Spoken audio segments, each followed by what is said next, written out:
The Hermit. The Hermit archetype is that person at the tribal level that has extreme difficulty being in relationship with anyone. So they run away, certainly they run away from intimacy, but it's relationship in general, and often from the Hermit archetype will develop the animal archetype that's already been mentioned. They often turn to the animal kingdom because that's the kingdom they trust, that's the realm they understand, especially dogs and horses, as I've discussed, are capable of giving unconditional love, more so than the human realm. Human realm has a lot of conditions put towards their ability to love and move into intimacy with someone. So the hermit at the tribal level will often be the person who lives in the middle of a bush, has no neighbours.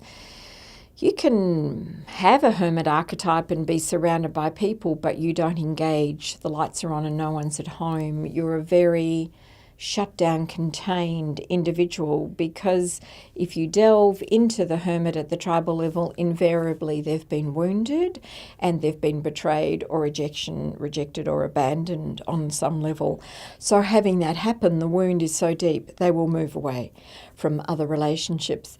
At the symbolic level, you get it, that it was part of your growth, the experience of the woundedness, be it rejection, betrayal, or abandonment issues, are part of the human journey. They're part of the emotional roller coaster ride that we have to go through at times.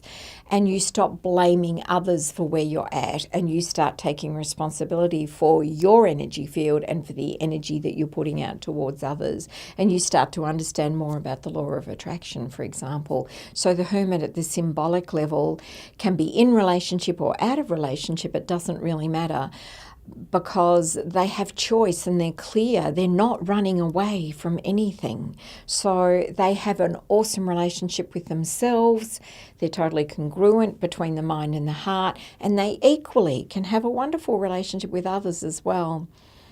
But they don't have to, because they're not relying on anyone else for their approval. It all comes from within. So hermit at symbolic means you've done a lot of growth to be able to move from hermit at tribal to hermit at symbolic.